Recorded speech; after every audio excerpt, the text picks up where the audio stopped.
Lord. இயேசுக்கே புகழ். என் மகன் என் மச்சனர் மகனுக்கு கல்யாணம் ஆகாமல் இருந்தது. நான் இங்கே கூப்பிட்டு வந்து கல்யாணமும் முடிஞ்சு, அவன் ஏஜ் ஜாஸ்தி தான் இருந்தாலும் கல்யாணம் முடிஞ்சு அந்த பொண்ணுக்கு வயிற்றில் கட்டி இருக்குது தெரியாது. அங்கிள் கிட்ட ப்ரேயர் பண்ணிவிட்டு அவர் 2 சட்டை எடுத்து கொடுங்க, ஒரு சட்டை எடுத்து கொடுங்கன்னாரு. அந்த அந்த வருஷம் அப்போ அவளுக்கு கழட்டி ஆப்ரேஷன் பண்ணியிருக்கோம். டாக்டர் இதுக்குள்ளே கன்சீவ் ஆகக்கூடாதுன்னாரு. அங்கிள் சொன்னதுனால நாங்கள் அவங்க அக்கா வந்து 2 சட்டை எடுத்து கொடுத்துருக்கா, ஒரு பொண்ணு ஒன்று பையன் ஒன்று. ஆனால் அந்த அந்த மாதமே அவள் கன்சீவ் ஆகி ஒரு பையன் பிறந்திருக்கான், 2 வயசு ஆகுது. அதுக்கப்புறம் இப்போ இன்னொரு வாட்டி கன்சீவ், ஆனால் ரொம்ப கஷ்டம்தான் அவளுக்கு. இருந்தாலும் ஆண்டவர் கிருபையில் நல்லபடியாக குழந்தை பிறந்து ஒரு பையன் இருக்கான். இப்போ 2வது 4 மாதம் பொண்ணு இருக்காங்க. கொடான கோடி தோத்திரம் கர்த்தருக்கு. Price lord. என் பேர் மெர்சி, என் ஹஸ்பண்ட் டேனியல். ஸோ நாங்கள் ஃபேமிலியாக இங்கே வந்திருக்கோம். பூந்தமல்லியிலேருந்து வரோம், மாங்காடு. எனக்கு கல்யாணம் ஆகி 9 இயர்ஸ் ஆகுது. எங்களோட நேட்டிவ் கும்பகோணம். இப்போ எதுக்காக சாட்சி சொல்ல வந்திருக்கேன் அப்படின்னா, 9 இயர்ஸாக வந்து ஒரு வாடகை வீட்டில் இருக்கோமே, ரெண்டல் ஹவுஸில் இருக்கோமே, காட் எங்களுக்குன்ட்டு ஒரு சொந்த வீடு வேணுமே அப்படின்ட்டு நாங்கள் ரொம்ப ஜெபம் பண்ணோம்.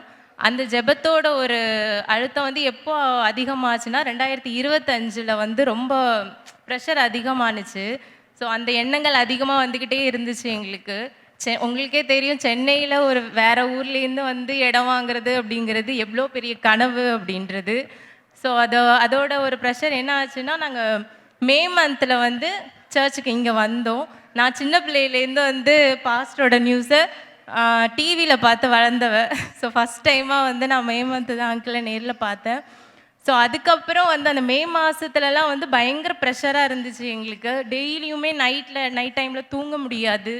அதோட எண்ணங்கள் அதிகமாக வந்துக்கிட்டே இருந்துச்சு. ஸோ அந்த மந்தில் வந்து காட் எங்களுக்கு ஒரு நல்ல நியூஸை கொடுத்தாரு. ஸோ அதுக்கப்புறம் வந்து அந்த வீடை குறிச்சோ ஒரு இடத்த குறிச்சதானோ ஒரு கவலை எதுவுமே இல்லை எங்களுக்கு. அதுலேருந்து ரெகுலராக நாங்கள் வர ஆரம்பித்தோம்.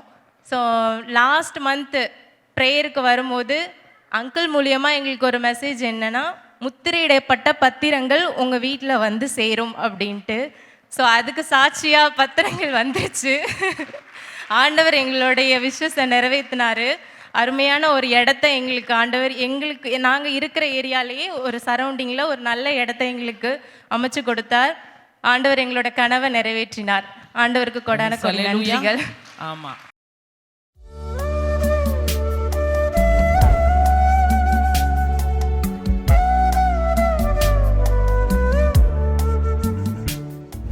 கிறிஸ்துவுக்குள் மிகவும் பிரியமான எனதருமை சகோதர சகோதரிகளே, நம்மை சிருஷ்டித்தவரும் நம்மை உண்டாக்கினவரும் நம்மை ஒருபோதும் மறந்து போகாதவருமாகிய இயேசு கிறிஸ்துவின் ஏற்ற நாமத்தினாலே உங்கள் எல்லாரையும் வாழ்த்தி ஆசீர்வதிக்கிறேன். அல்லேலூயா.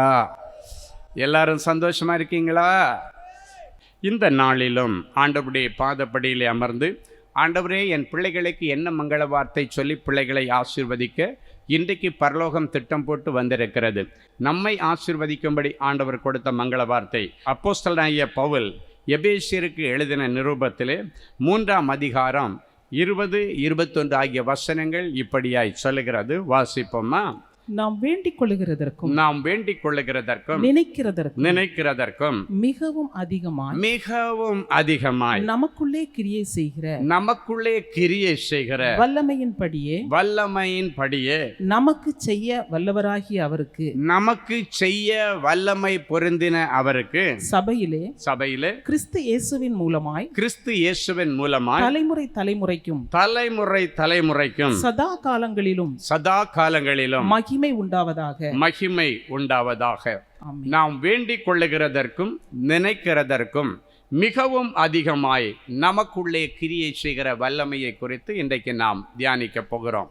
நாம் நினைக்கிறதற்கும் வேண்டிக் கொள்ளுகிறதற்கும் ஜெபிக்கிறதற்கும் மிகவும் அதிகமாய் நமக்குள்ளே கிரியை செய்கிற வல்லமை, நமக்குள்ளே மாற்றங்களை கொண்டு வருகிற வல்லமை, நமக்குள்ளே அற்புதங்களை கொண்டு வருகிற வல்லமையை குறித்து இன்றைக்கு நாம் தியானிக்க போகிறோம். இயேசு கிறிஸ்துவுக்கு முன்னோடியாக வந்த அந்த யோவான் ஸ்நாபகன் சொல்லுகிறார், இதோ எனக்கு பின்னே ஒருவர் வருகிறார், அவர் என்னிலும் வல்லவர். அவருடைய கால்களில் இருக்கிற அந்த செருப்பினுடைய வாரை அவிர்ப்பதற்கு கூட நான் தகுதியற்றவன் என்று ஸ்திரீகளுக்குள்ளே பிறந்தவர்களுக்குள்ளே யோவான் ஸ்நாபகனை பார்க்கலும் பெரியவன் ஒருவனும் இல்லை என்று சொல்லுகிற ஒரு பெரிய அந்த ஊழியக்காரன் சொல்லுகிறான், நான் கிரியை செய்ய வல்லவராய் வருகிற அந்த இயேசுவுக்கு நிகராக எந்த ஒரு விதத்திலும் நான் நிற்க முடியாது. அவருடைய செருப்பினுடைய வாரை அவிழ்க்க கூட என்னால் முடியாது, அதற்கு எனக்கு தகுதி இல்லை என்று சொல்லுகிறார். என் அன்பு தேவனுடைய பிள்ளைகளே, இன்றைக்கு கிரியை செய்கிற வல்லமையை குறித்து நாம் தியானிக்க போகிறோம். கிரியைகளை நடப்பிக்கிற வல்லமை. வல்லமை பேச்சளவில் இருந்தால் நமக்கு பிரயோஜனம் இருக்காது, அது செயல் வடிவிலே இருக்க வேண்டும். அதைத்தான் அப்போஸ்தலனாகிய பவுல் இந்த எபேசிய திருச்சபைக்கு ஒரு கடிதம் எழுதும் பொழுது சொல்லுகிறார், நாம் வேண்டிக் கொண்டதற்கும் திருச்சபையாராக நாம் வேண்டிக் கொண்டதற்கும் நினைக்கிறதற்கும் மிகவும் அதிகமாய் உங்களுக்குள்ளே, சபைக்குள்ளே, சபை ஜனங்களுக்குள்ளே கிரியை செய்கிற வல்லமை பொருந்தின ஒருவர் இருக்கிறார், அவருக்கு சதா காலங்களிலும் மகிமை உண்டாவதாக என்று சொல்லுகிறார். கிரியை செய்ய வல்லவராகிய அவருக்கு என்று சொல்லப்பட்டிருக்கிறது. என் அன்பு தேவனுடைய பிள்ளைகளே, இன்றைக்கு எந்த ஒரு காரியத்திலே ஆண்டவருடைய கிரியை, ஆண்டவருடைய செய்கை, ஆண்டவருடைய வெளிப்பாடு உங்களுக்கு வேண்டும் என்று இருக்கிறீர்களோ, அந்த காரியத்திலே இன்றைக்கு கண்டிப்பாக கிரியை செய்கிற தேவனுடைய வல்லமையை நீங்கள் பார்ப்பீர்கள். இன்னொரு வசனம் ஏசாயா 52:1 சொல்லுகிறது, எழும்பு எழும்பு சீயோனே, உன்னுடைய வல்லமையை தரித்துக்கொள் என்று சொல்லப்பட்டிருக்கிறது. அப்படியானால் நீ எழும்பு, உனக்குன்னு ஒரு வல்லமை நான் கொடுத்திருக்கிறேன். இன்றைக்கு அநேக பிள்ளைகள் சில காரியங்களிலே ஏமாற்றம் வந்த உடனடியாக எனக்கு ஆண்டவர் ஒன்றுமே செய்ய மாட்டார், எனக்கு ஒன்றுமே நடக்காது, இதுக்கு மேலே எனக்கு முன்னேற்றமே கிடையாது, அவ்வளோதான், என் லைஃப் முடிஞ்சு போச்சு என்று டிப்ரெஷனில் விழுந்து போகிறார்கள், சோர்வில் விழுந்து போகிறார்கள். அவ்வளவு பெரிய எலியா கூட ஒரு நாள் சோர்வில் விழுந்து போய் சொல்லுகிறான், ஆண்டவரே, என்னுடைய முற்பதாக்களை காட்டிலும் நான் ஒன்று பெரியவன் அல்ல, நான் சாக வேண்டும், என்னை எடுத்துக்கொள்ளும் என்று கேட்கிறான். என்னை எடுத்துக்கொள்ளும் காரணம் என்று அவனுக்குள்ள ஒரு டிப்ரெஷன் ஃபார்ம் ஆனது தான் காரணம்.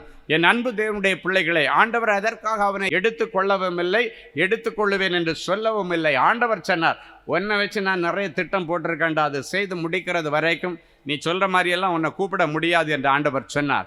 ஏன்னா ஆண்டவர் அவனை சாதனை படைத்ததற்கு பிறகுதான் ஆண்டவர் எடுக்க வேண்டும் என்று நினைக்கிறார். இன்றைக்கு தீர்க்க தரிசனமாய் சொல்லுகிறார், உங்கள் ஒவ்வொருவரை குறித்து ஆண்டவர் மெகா பிளான் வச்சிருக்கிறார், நிறைய திட்டங்களை வைத்திருக்கிறார், அதை உன்னை கொண்டு தான் செய்வார். உன்னை கொண்டு செய்ய வேண்டிய வேலையை என்னை கொண்டு செய்ய முடியாது, என்னை கொண்டு செய்ய வேண்டிய வேலையை ஆண்டவர் உன்னை கொண்டு செய்ய மாட்டார். உன்னை கொண்டு செய்ய நினைத்ததை உன்னை கொண்டு தான் செய்வார். இன்றைக்கு ஆண்டவருடைய பிள்ளைகளை, இன்றைக்கு நீங்களும் எலியாவை போல டிப்ரெஷனில் விழுந்திருக்கலாம். போதும் ஆண்டவரை, என்னை எடுத்துக்கொள்ளும், போதும் ஆண்டவரை, இதுக்கு மேலே எனக்கு ஜீவிக்க மனசு இல்லை, என் குடும்பமாக என்னை வெறுத்துருச்சு, என்னுடைய நண்பர்கள் வெறுத்து விட்டார்கள், சபை என்னை ஒதுக்கி வைத்து விட்டது, எல்லாரும் என்னை ஒதுக்கி விட்டார்கள், போதும் ஆண்டவரே, இதுக்கு மேல் எனக்கு வாழ பிடிக்கலை என்று நீங்கள் வந்திருக்கலாம். ஆண்டவர் உங்களை வாழ வைக்கும்படிக்கு எலியாவிடத்திலே புதிய புதிய பொறுப்புகளை அதன் பிறகு ஆண்டவர் கொடுக்கிறார். இன்ன தேசத்துக்கு போய் இன்னாரை இந்த தேசத்துக்கு சீரியாவுக்கு ராஜாவாக்கு, இந்த தேசத்தில் போய் இன்னாரை போய் ராஜாவாக்கு, அது மட்டும் இல்லை, உன்னுடைய ஸ்தானத்தில் நீ போய் சாப்பாத்தின் குமாரனாகிய எலிசா என்று நிறைய ப்ராஜெக்டுகளை அதுக்கப்புறம் கொடுக்குறார். யோசித்து பாருங்க, போது ஆண்டவரை, என்னால் முடியலைன்னு சொல்லுகிற ஒருவனை பார்த்து சொல்கிறாரு, இல்லைப்பா, இன்னும் நீ நிறைய காரியம் செய்ய வேண்டியது இருக்கு, உன்னை நம்பி நான் கொடுக்க போகிற பாரு, உன்னை ஒருவனுக்கு கை போட முடியாது. அந்த ஸ்திரீயை குறித்து நீ பயந்து போய் அவனை கொன்னுருவான்னு சொல்லிட்டு பயந்துட்டு இருக்கிறியா, உன் மேலே ஒருவனும் கை போட முடியாது. இன்றைக்கி ஆண்டவர் சொல்லுகிறார், அநேகர் இவன் அப்படி பண்ணிடுவானா, இப்படி பண்ணிடுவானா, இதை கடங்காரன் என்ன அது செய்திருவானா, இதை செய்திருவானா, சொந்தக்காரன் மந்திரவாதம் வச்சிருவானா, உன் வலது பக்கத்தில் 1000 விழம், இடது பக்கத்தில் 10,000 விழம், அதை உன் கண்ணால் காண்பாய், ஆனால் அவைகள் ஒன்றும் உன்னை சேதப்படுத்துவதில்லை. ஹல்லேலூயா. எலியாவை பார்த்து சொன்னார், சோர்வில் விழாத, எழும்புடா, உனக்கு இங்கே என்ன வேலை, இந்த சூறை செடிக்கு அடியில் உனக்கு என்ன வேலைன்னு கேட்குறாரு. அப்படின்னா சோர்வில் விழுகிறதுக்கு உனக்கு இந்த இடத்துல என்ன வேலை இருக்குது, நீ இந்த இருட்டறையில் இருக்கக்கூடாது, இந்த சூறை செடியின் அடியில் இருக்கக்கூடாதுன்னு சொன்னார். அதன் பிறகு குகையில் போய் பதுங்கிக்கிட்டான். நீ உள்ளே இருக்காதடா, நீ இன்னும் நிறைய காரியங்களை சாதிக்க வேண்டியது இருக்கு, வெளியே வான்னு கூப்பிட்டார். இன்றைக்கு அதே அழைப்பை கர்த்தர் உங்களுக்கு கொடுக்கிறார். நீ வெளியே வா, உன்னுடைய டிப்ரெஷனை விட்டு வெளியே வா, உன்னுடைய கவலையை விட்டு வெளியே வா, உன்னுடைய வியாதியை விட்டு வெளியே வா, உன்னுடைய தவறான தொடர்புகளை விட்டு நீ வெளியே வா. நீங்கள் கிடக்கக்கூடாது, உன்னை நான் சாதனையாளராக மாற்றப் போகிறேன். ஹல்லேலூயா. நீ சாதனைகளை படைக்க போகிறாய். என் அன்பு தேவனுடைய பிள்ளைகளே, அன்றைக்கு அவனை உற்சாகப்படுத்தினது போல அதன் பிறகு அவன் தைரியமாய் ஓடுகிறான். போதும் ஆண்டவரே, என்னை எடுத்துக்கொள்ளும் என்று சொன்னவன் ஆண்டவர் கொடுத்த பொறுப்புகளை எடுத்துக்கொண்டு ஓடினான். அவை எல்லாவற்றையும் நேர்த்தியாய் செய்து முடித்ததற்கு பிறகு சிங்காசனத்திலிருந்து ஆண்டவர் ரதத்தை அனுப்பி அவனை எடுத்துக்கொண்டானே தவிர அவனுடைய மரணம் ஒரு ஏளனமான மரணமாகவோ பரிகசிக்கப்படுகிற நிலைமையில் உள்ள ஒரு மரணமாகவோ இராதபடிக்கு தேவ திட்டங்களை அவன் முழுமையாக நிறைவேற்றிட்டான். இப்பொழுது நான் நிறைவாய் எடுத்துக்கொள்ளுகிறேன் என்று ஆண்டவர் எடுத்துக்கொண்டான். இன்றைக்கு மரண பயத்தோடு நீ வந்திருக்கலாம். இந்த மரணத்தில் நான் செத்துருவேன இல்லை, இன்னும் உனக்கு ஒரு அடுத்த ஓட்டம் இருக்கிறது, அடுத்த துளிர்விடும் காலம் உனக்கு இருக்கிறது. ஆண்டவர் அதிலிருந்து உன்னை வெளியே கொண்டு வருகிறார். எலியாவை அந்த டிப்ரெஷன்லேருந்து, மன அழுத்தத்திலிருந்து வெளியே கொண்டு வந்து வாழ பிடிக்கலன்னு சொன்னவன் அதன் பிறகு வாழ்கிறான், அதன் பிறகு ஓடுகிறான், மகிமையாய் ஓடுகிறான். அதன் பிறகு அவன் புலம்பிக் கொண்டு ஓடவில்லை. ஏனென்றால் கர்த்தருடைய வல்லமை அவன் மேலே இறங்கினது, ஆண்டவருடைய வார்த்தை அவன் மேலே இறங்கினது. என் அன்பு தேவனுடைய பிள்ளைகளே, இன்றைக்கு நீங்கள் கொடிய தரித்திரத்தில் வந்திருக்கலாம், கொடிய வியாதியில் வந்திருக்கலாம், கொடிய பஞ்சத்தில் வந்திருக்கலாம், கொடிய கடனில் வந்திருக்கலாம், கொடிய அவமானத்தில் வந்திருக்கலாம். இவை எல்லாவற்றுக்கும் ஒரு விடிவு காலம் வரும் என்று தானே நம்பி வந்திருக்கிறீர்கள். நிச்சயமாக முடிவு உண்டு. உங்கள் நம்பிக்கை வீண் போகாது. காரணம், இன்றைக்கு நீ நினைத்ததை விட, எதிர்பார்க்கிறதை விட மிகவும் அதிகமாய் செய்கிற ஆண்டவர் சொல்கிறார், எழும்பு எழும்பு சீயோனே, உன்னுடைய வல்லமையை தரித்துக்கொள். உனக்குன்னு நான் ஒரு பவர் கொடுத்திருக்கிறேன், உனக்குன்னு ஒரு வல்லமை கொடுத்திருக்கிறேன், உனக்குன்னு ஒரு திறமை கொடுத்திருக்கிறேன், உனக்குன்னு ஒரு தாளந்து கொடுத்திருக்கிறேன். இதை கொண்டு போய் வியாபாரம் பண்ணு. 5 தாளந்தை வாங்கினவன் அதை கொண்டு போய் வியாபாரம் பண்ணி அதை 10 ஆக்கினான். 2 தாளந்தை வாங்கினவன் கொண்டு போய் வியாபாரம் பண்ணி அதை 4ஆய் மாற்றினான். 1 தாளந்தை வாங்கினவன் அதை கொண்டு போய் புதைத்து வைத்து விட்டு எஜமான் வரும் பொழுது சொல்லுகிறான், நீ ரொம்ப கண்டிப்பான எஜமான் என்று எனக்கு தெரியும், அதனால எப்போ வந்தாலும் அதை நீங்கள் கொடுத்ததை கொடுக்கணும்னு நான் அப்படியே புதைச்சி வச்சுட்டு கொண்டு வந்தேன்னு சொன்னான். அவனை பார்த்து முட்டாளே என்று கேட்டான்.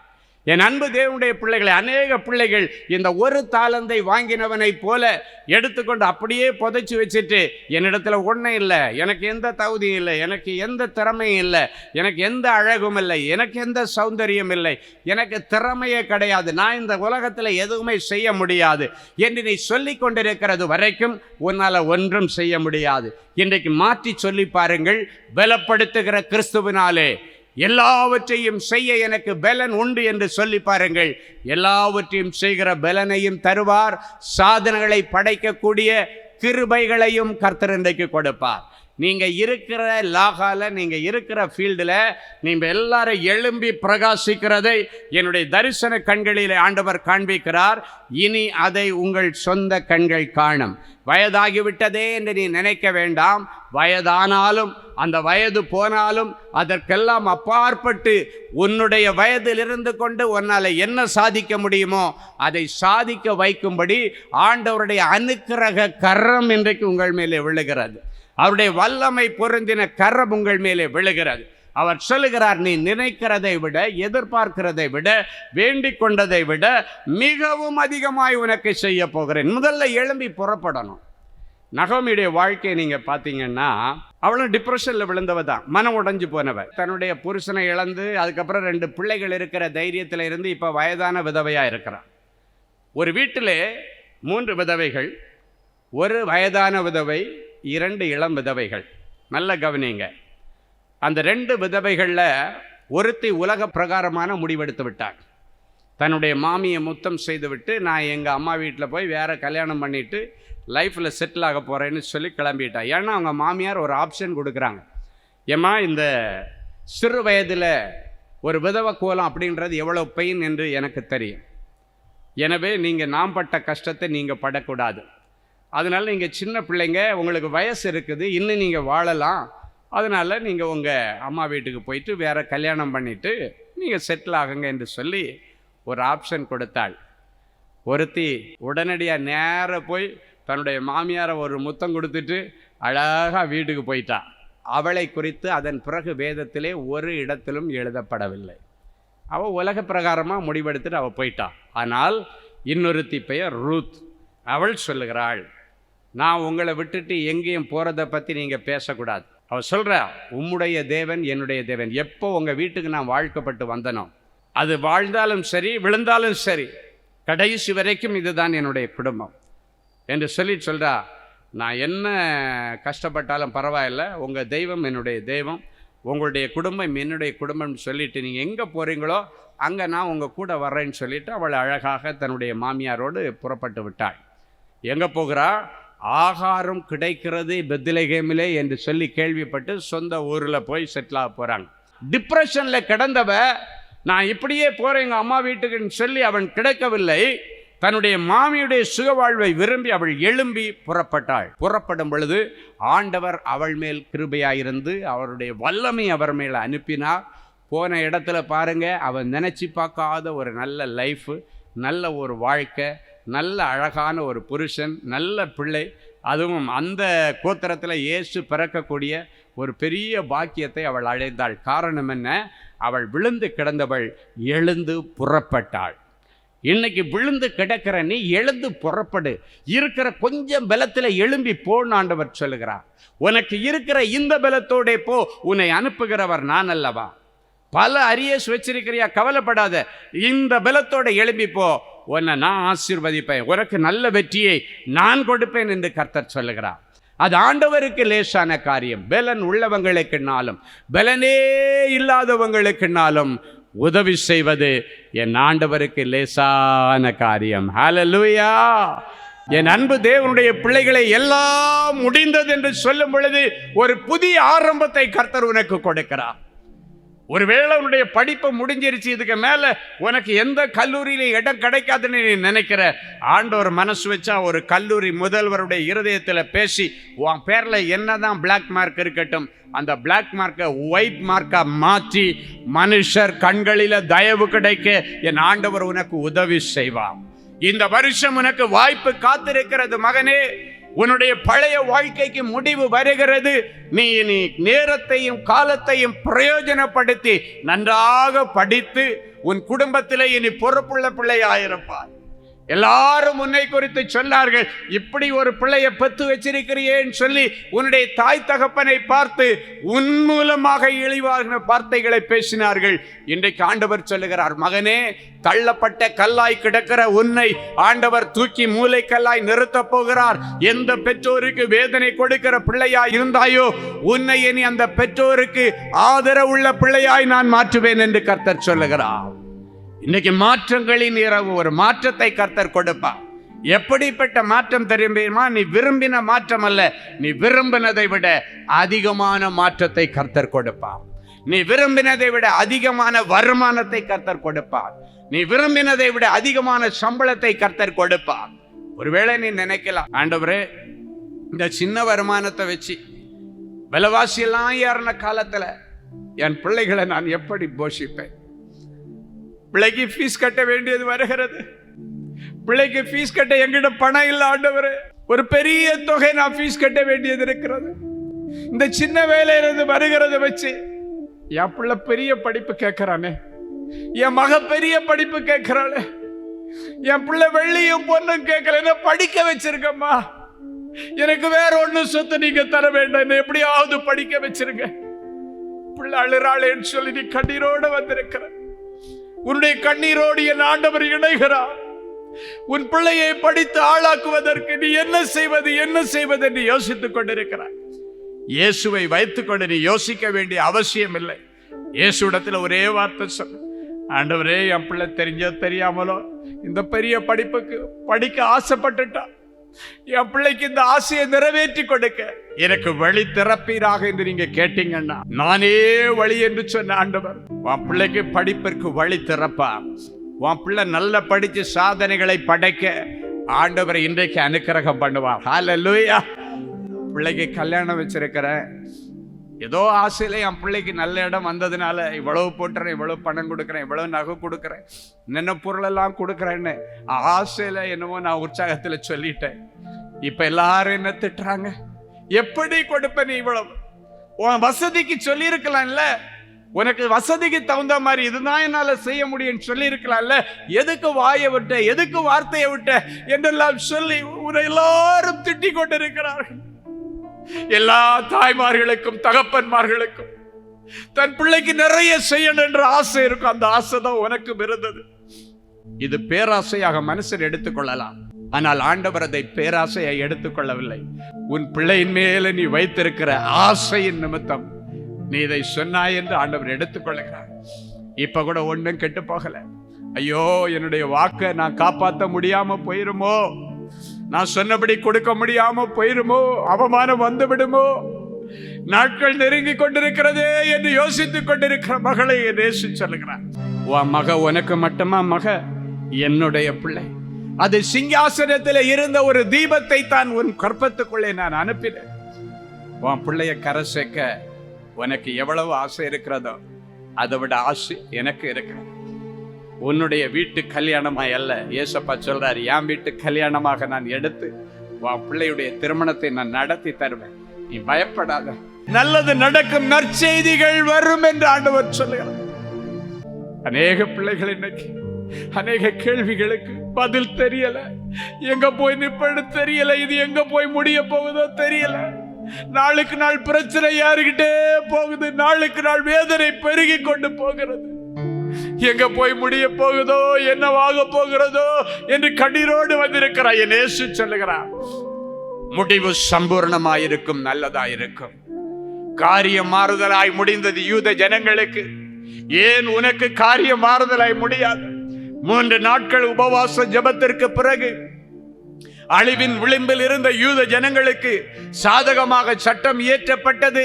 அவருடைய அழிவு நீங்கி அவர்கள் வாழ்வடைந்தார்கள். இந்த வருஷம் உனக்கும் காரியம் மாறுதலாய் முடியும், சாதகமாய் முடியும். சூழ்நிலைகள் எல்லாம் இன்றைக்கு உனக்கு எதிராக இருக்கிறது. ஆனால் சூழ்நிலைகளை புரட்டி போடுகிற இயேசு உன் குடும்பத்தில் நிறைய நல்ல விஷயங்கள் நடப்பதற்காக, உன் குடும்பத்தில் இருக்கிற கட்டுகளை உடைப்பதற்காக, உன் குடும்பத்தில் இருக்கிற வேதனையை மாற்றுவதற்காக இந்த வருஷம் உன்னை பிரகாசிக்க பண்ண போகிறார். எத்தனை பேர் ஆமென் என்று சொல்ல முடியும்? ஹல்லேலூயா. அன்பின் பரலோக பிதாவே, உமக்கு நன்றி. பிள்ளைகள் மேல உம்முடைய கிரியை செய்கிற வல்லமை எழுந்தருளி வந்திருக்கிறதற்காக உமக்கு நன்றி. என் பிள்ளைகள் நினைத்தது கொஞ்சம், வேண்டினது கொஞ்சம், எதிர்பார்த்தது கொஞ்சம். இவர்கள் நினைத்ததை விட, வேண்டினதை விட, எதிர்பார்த்ததை விட மிகவும் அதிகமாய் கிரியை செய்கிற வல்லமை இவர்களுக்கு அற்புதம் செய்கிறதற்காக உமக்கு நன்றி. இன்னும் ஒரு குழந்தை இல்லையேன்னு கேட்கிற பிள்ளைகளுக்கு பிள்ளையை அல்ல, பிள்ளைகளை தருவேன் என்று கர்த்தர் சொல்லுகிறார். பிள்ளையே இல்லாம இருந்த ராகேலுக்கு ஆண்டவர் ஒரு பிள்ளையை கொடுத்த உடனடியாக சொன்னாலே, கர்த்தர் என் நிந்தையை மாற்றிவிட்டார் என்று, இன்னும் ஒரு பிள்ளையை தருவார் என்று சொல்லி பிறந்த பிள்ளைக்கு யோசேப்புன்னு பெயர் வச்சாளாம். அதே போல இன்னும் ஒரு பிள்ளையை தருவார் என்று நீ சொல்லி பிறக்கிற பிள்ளைக்கு யோசேப்புன்னு பெயர் வைக்க கர்த்தர் உங்களுக்கு அனுக்கிரகம் பண்ணுவேன் என்று சொல்லுகிறார். ஒரு பிள்ளை கிடைச்சா போதும் ஆண்டவரேன்னு கேட்ட அன்னாளுக்கு அடுக்கடுக்கான பிள்ளைகளை கொடுத்த ஆண்டவர் இன்றைக்கு உயிரோடு இருக்கிறேன், ஆண்டவரே நான் பிள்ளை இல்லாதிருக்கிறேனே, எனக்கு என்னத்தை தருவீர் என்று கேட்ட ஆபிரகாமுக்கு வானத்து நட்சத்திரங்களை அண்ணாந்து பார்க்க வைத்து அப்படி தருவேன் என்று சொல்லி ஆசீர்வதித்த ஆண்டவர் என் பிள்ளைகளுடைய அடைக்கப்பட்ட கற்பங்களை இன்றைக்கு திறக்கும்படி நான் செபிக்கிறேன். உம்முடைய கிரியை செய்கிற வல்லமை என் பிள்ளைகளுடைய அடைக்கப்பட்ட கற்பங்களுக்குள் கடந்து போவதாக. காலாகாலத்தில் நடக்க வேண்டிய கல்யாணம் எனக்கு நடக்கவில்லையா?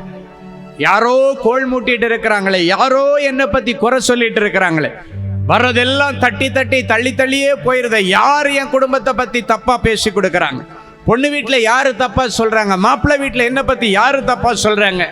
இன்றைக்கு இயேசு சொல்லுகிறார், யாரு என்ன சொன்னாலும் சரி, ஆண்டவருடைய வார்த்தை புறப்பட்டு போகிறது.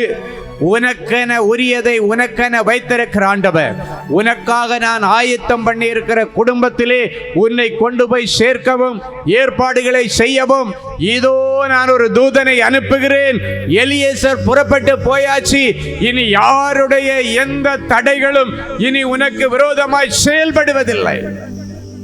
யாராவது மந்திரவாதம் பண்ணிட்டாங்களோ, என் வியாபாரம் இடிஞ்சு கிடக்குதேன்னு நீ அழுது கொண்டு வந்திருக்கிறார். என் இயேசு சொல்லுகிறார், மகளே மகனே, உனக்கு விரோதமாய் உருவாக்கப்பட்ட எல்லா ஆயுதம் இன்றைக்கு வாய்க்காமல் போகிறது. எல்லா மாந்திரிக கட்டுகள், செய்வினை கட்டுகள் அழிக்கப்பட்டு என் பிள்ளைகளை நீ தொடர்ந்து முன்னேறுவார்களாக. என் ஆண்டவர் சொல்லுகிறார், நீங்கள் செய்வதெல்லாம் வாய்க்கும் என்கிற வார்த்தையை என் பிள்ளைகளுக்கு நீ தந்ததற்காக உமக்கு நன்றி. செய்கிற காரியங்கள் வாய்க்கட்டும். தொடர்ந்து நஷ்டத்தை அனுபவித்துக் கொண்டிருக்கிற என் பிள்ளைகளுக்கு இனி தொடர்ந்து லாபத்தை அறுவடை செய்ய ஆண்டவரே உம்முடைய கிருபை வெளிப்படுவதாக. உங்களுடைய வியாபாரத்திலே கிரியை செய்கிற வல்லமை எழும்பி வருவதாக. அற்புதங்கள் நடக்கட்டும். நித்தமும் கடன் வாங்கி கடன்ல அழிஞ்சிட்டு இருக்கிறேன் சொல்லிக் கொண்டிருக்கிற பிள்ளைகளுக்கு இனி கடன் வாங்க மாட்டாய், அநேக ஜாதிகளுக்கு கொடுப்பாய் என்று சொல்லி சொன்ன அந்த வசனத்தின்படி ஏற்ற நேரத்திலே ஆசீர்வாதம் மழை பெய்யும். நீ கையிட்டு செய்கிற காரியங்களை கர்த்தர் ஆசீர்வதித்து பரலோகத்தின் மதகுகளை திறப்பார் என்று சொன்னீர். என் பிள்ளைகளை நீ கடன் வாங்கக்கூடாது. ஏழை ஜனங்கள் ஆண்டவரே இன்னைக்கு வேலை செய்தாதான் எனக்கு சாப்பாடு அப்படின்னு சொல்லுகிற பிள்ளைகளுக்கு இனி கூடையா மிச்சம் எடுக்க கர்த்தர் உதவி செய். நிறைஞ்ச மனசுல என் பிள்ளைகளை ஆசீர்வதிக்கிறார் இயேசுவின் மூலம் பிதாவே.